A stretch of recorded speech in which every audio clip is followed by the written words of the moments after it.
안녕하십니까? 험난한 인생의 여정 속에서 때로는 거대한 산과 같은 문제 앞에 좌절하고 있지는 않으신지요? 도무지 해결될 것 같지 않은 어려움 속에서 간절한 기도의 외침마저 공허하게 느껴질 때가 있으신가요? 오늘 우리는 절망의 가장 깊은 골짜기에서 터져나온 한 영혼의 부르짖음에 귀 기울여 보고자 합니다. 이 메시지가 여러분의 마음에 희망의 불씨를 지피는 시간이 되기를 소망합니다. 잠시 시간을 내어 구독과 좋아요를 눌러주신다면 이 은혜의 말씀이 더 많은 영혼에게 닿는 귀한 통로가 될 것입니다. 이 선한 사역에 동참하시는 모든 분들의 삶 위에 하나님의 놀라운 축복이 함께 하시기를 기도합니다. 오늘 우리가 함께 묵상할 말씀은 이사야 64장의 말씀에 뿌리를 두고 있습니다. 이 말씀은 설교의 황태자라 불리는 19세기의 위대한 설교가 찰스 스펄전 목사님의 깊은 영감과 통찰을 통해 우리에게 다시 태어났습니다. 그의 설교, 하나님의 놀라운 일들을 통해 우리 삶의 모든 장벽을 무너뜨리시는 하나님의 임재를 경험하는 시간이 되기를 바랍니다. 이사야 선지자는 이렇게 절규했습니다. 원하건대 주는 하늘을 가르고 강림하시고 주 앞에서 산들이 진동하기를 불이 섭을 사르며 불이 물을 끓임 같게 하사 주의 원수들이 주의 이름을 알게 하시며 이방 나라들로 주 앞에서 떨게 하옵소서. 주께서 강림하사 우리가 생각하지 못한 두려운 일을 행하시던 그때에 산들이 주 앞에서 진동하였사오니 이것은 단순한 기도가 아닙니다.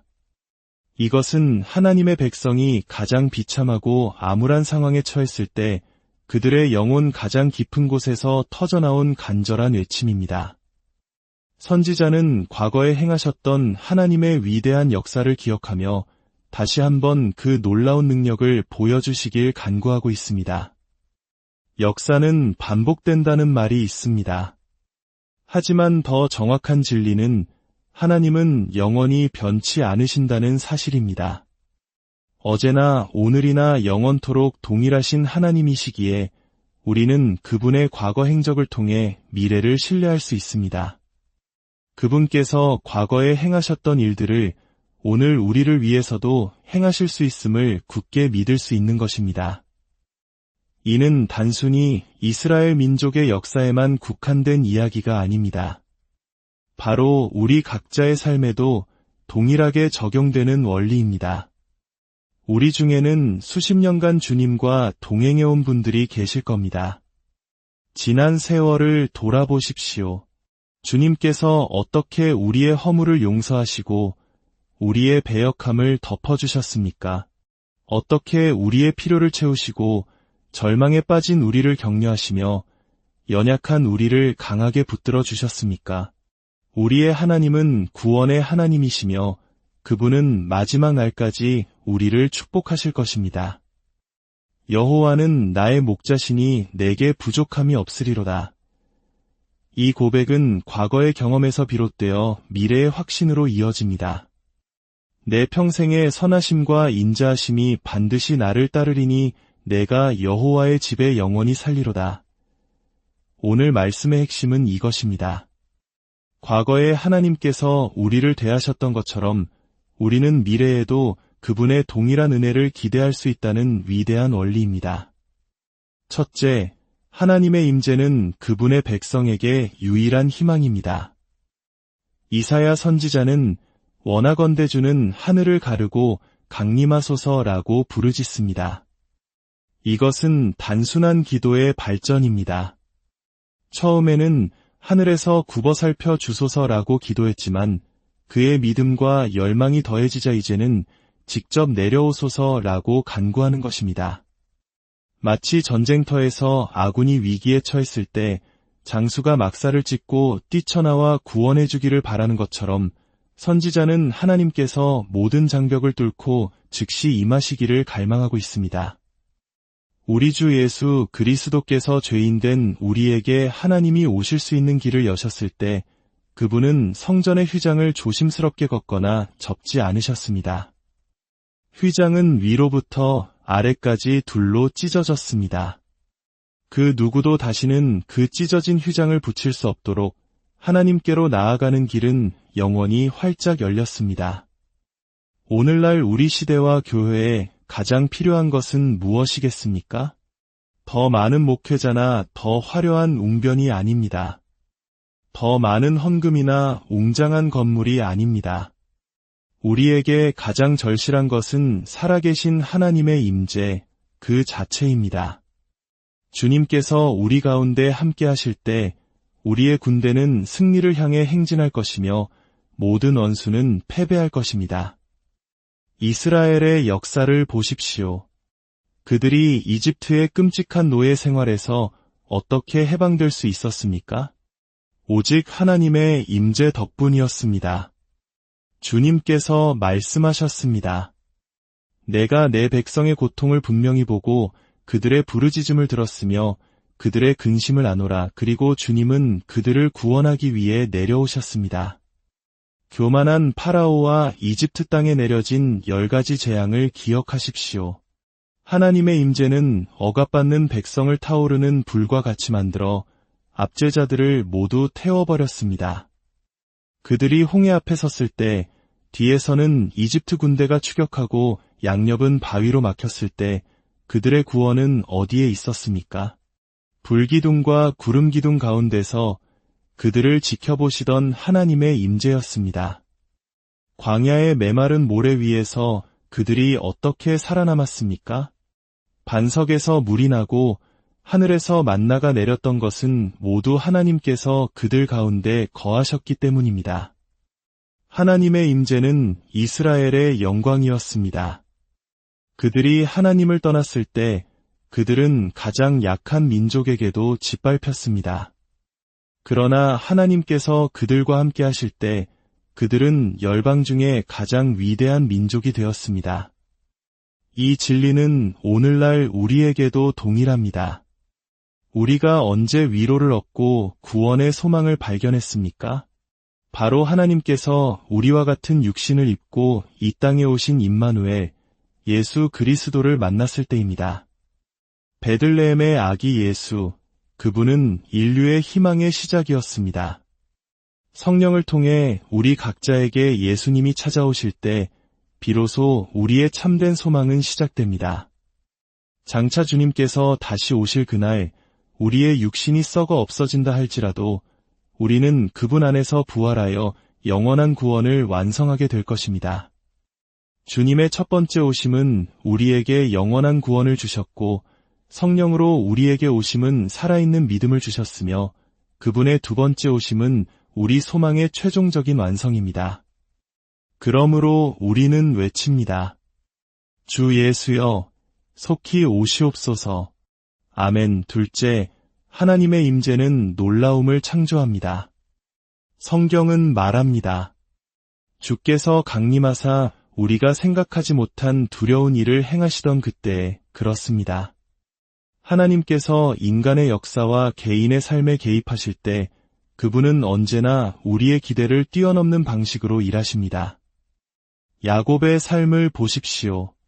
그가 가장 사랑하는 아들 요셉이 노예로 팔려갔을 때 그는 이 모든 일이 나를 해롭게 하는도다라며 탄식했습니다.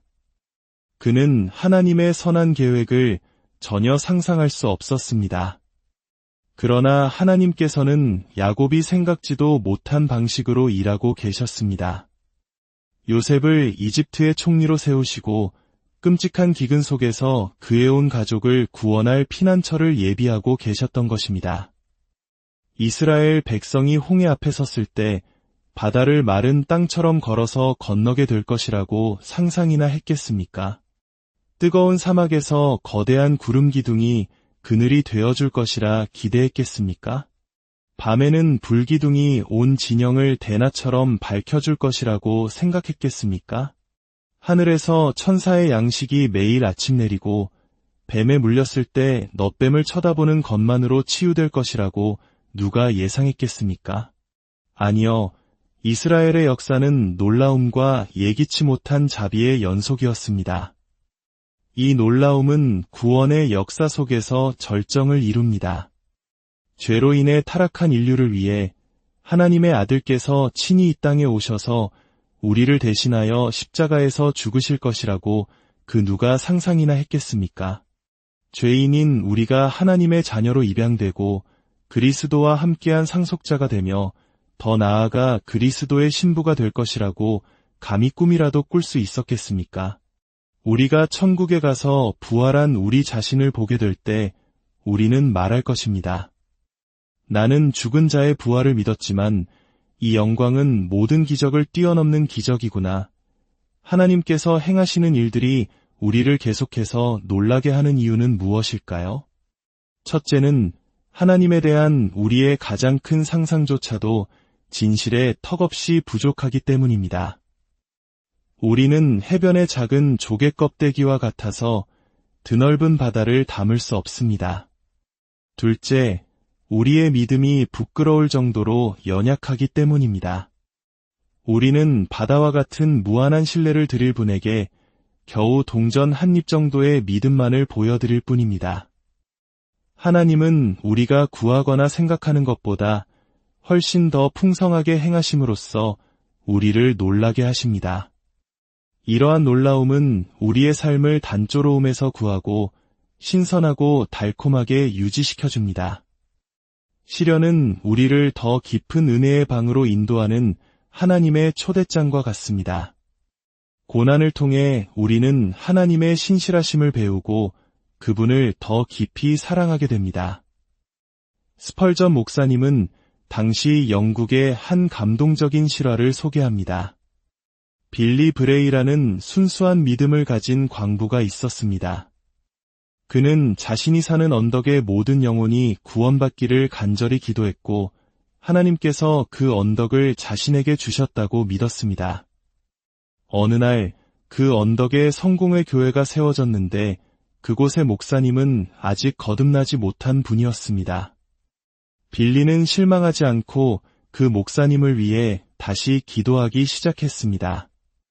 어느 날 그 목사님은 자신의 정원사가 예수를 믿고 거듭났다는 소식을 듣고 큰 충격과 혼란에 빠졌습니다. 그는 자신이 아직 구원받지 못했다는 깊은 죄책감에 사로잡혔습니다. 고뇌 속에서 주일 강단에 선 그는 설교할 힘도 없이 기도문만 읽고 사람들을 돌려보내려 했습니다. 하지만 그의 눈에 너희는 그리스도를 누구라 생각하느냐? 라는 말씀이 들어왔습니다. 그는 자신도 모르게 그 말씀에 대해 설명하기 시작했습니다. 바리새인들은 그리스도가 하나님의 아들이심을 알지 못했다고 말하는 순간 그의 마음속에서 한 음성이 들렸습니다. 너 역시 바리새인과 다를 바 없다. 너도 그가 너를 구원하러 온 하나님의 아들이심을 믿지 않지 않느냐. 그 순간 놀라운 빛과 기쁨이 그의 영혼에 임했습니다. 그가 바리새인들은 보지 못했던 진리를 보기 시작한 것입니다. 그의 말과 표정이 변한 것을 알아챈 회중 속에 한 평신도 설교자가 벌떡 일어나 외쳤습니다. 목사님이 거듭나셨다. 목사님이 거듭나셨다. 할렐루야. 그 외침은 곧 수백 명의 성도들이 외치는 찬양과 함성으로 이어졌습니다. 놀랍게도 그 목사님은 그들을 꾸짖는 대신 함께 찬송을 부르며 기뻐했습니다. 그리고 그날 그 자리에서 20명이 넘는 사람들이 회개하고 예수님을 영접했습니다. 이것이야말로 하나님께서 임하실 때 우리가 생각지도 못한 놀라운 일이 일어난다는 사실의 생생한 증거입니다. 셋째, 하나님의 임재는 모든 어려움을 녹여버립니다. 본문은 말합니다. 주 앞에서 산들이 진동하였사오니 이스라엘 앞에는 강대국과 왕들이 거대한 산처럼 버티고 있었습니다. 그러나 하나님께서 임하실 때 그 왕국들은 녹아내렸고 백성들은 정복되었습니다. 오늘날 우리 앞에도 거대한 오류의 체계들이 복음을 가로막고 있습니다. 불신과 미신, 이성과 형식주의가 거대한 산맥처럼 우리의 믿음을 위협합니다. 그러나 두려워하지 마십시오. 교회 안에 하나님의 임재가 충만하기만 하다면 여름의 햇살 아래 빙하가 녹아내리듯 그 모든 오류의 산들은 주님의 발 앞에서 녹아내릴 것입니다. 화강암처럼 굳은 마음들이 있습니다. 아무리 기도하고 전도해도 소용없는 것처럼 보입니다. 그러나 하나님의 임재가 그 마음을 만지실 때 돌같은 마음이 살처럼 부드러워지고 죽었던 영혼이 생명의 고동을 느끼게 됩니다. 어떤 마음도 전능하신 하나님의 은혜 앞에서는 버틸 수 없습니다. 탕자처럼 떠나간 당신의 자녀를 위해 기도하기를 포기하지 마십시오. 언젠가 그와 함께 하나님의 집에서 구원의 찬송을 부르게 될 날이 올 것입니다. 마지막으로 우리는 오늘날에도 하나님의 임재를 통해 동일한 결과를 기대할 수 있습니다. 하나님은 동일하십니다. 시대가 타락했을지언정 하나님은 변치 않으셨습니다. 진리가 힘을 잃었다고 말하지 마십시오. 진리의 힘은 언제나 하나님 안에 있었고 하나님은 여전히 전능하십니다. 우리 또한 본질적으로는 과거의 성도들과 동일합니다. 사도들과 순교자들 안에 있던 선한 것은 모두 하나님께서 주신 것입니다. 하나님께서는 베드로나 요한에게 하셨던 것처럼 오늘 당신과 나를 통해서도 이대한 일을 행하실 수 있습니다. 약속의 말씀들 또한 동일합니다. 그리스도 예수 안에서 모든 약속은 아멘이 됩니다. 하나님께서는 앞으로 우리가 상상하는 것 이상으로 우리를 놀라게 할 일들을 행하실 것입니다. 이방 땅이 죽게 돌아오고 흩어진 이스라엘이 다시 모일 것입니다. 더 나아가 새 하늘과 새 땅이 창조될 것입니다. 예루살렘이 기쁨이 되고 모든 백성이 즐거움이 되는 날이 올 것입니다. 이리와 어린 양이 함께 풀을 뜯고 사자가 소처럼 짚을 먹으며 모든 다툼과 해함이 사라지는 평화의 시대가 도래할 것입니다. 사랑하는 성도 여러분, 이 말씀은 진리입니다. 하나님께서 강림하실 때 우리가 생각지도 못했던 두려운 일, 즉 놀라운 구원의 역사가 일어날 것이며 우리 앞을 가로막는 모든 산들은 그분의 임재 앞에서 녹아내릴 것입니다. 이 소망을 굳게 붙드시길 바랍니다. 여러분의 삶을 짓누르는 거대한 산이 무엇입니까? 주님 앞에 모든 것을 내려놓고 그분의 임재를 간절히 구하십시오. 하늘을 가르고 우리에게 임하시어 우리의 모든 문제를 녹여주시고 우리의 기대를 뛰어넘는 놀라운 일을 행하실 신실하신 하나님을 찬양합시다. 주님, 오늘 우리에게 주신 말씀에 감사드립니다. 우리의 믿음 없음을 용서하여 주시고 오직 주님의 임재만을 유일한 소망으로 삼게 하옵소서. 과거에 위대한 일을 행하셨던 주님께서 오늘 우리의 삶 속에서도 동일하게 역사하실 것을 믿습니다. 우리 앞을 가로막는 모든 견고한 산들이 주님의 임재 앞에서 녹아내리게 하시고 우리가 감히 상상조차 할 수 없었던 놀라운 방법으로 우리를 구원하시고 인도하여 주옵소서. 우리 각 사람의 삶과 가정, 그리고 이 나라와 민족 가운데 주님 친히 강림하여 주시옵소서. 예수 그리스도의 이름으로 기도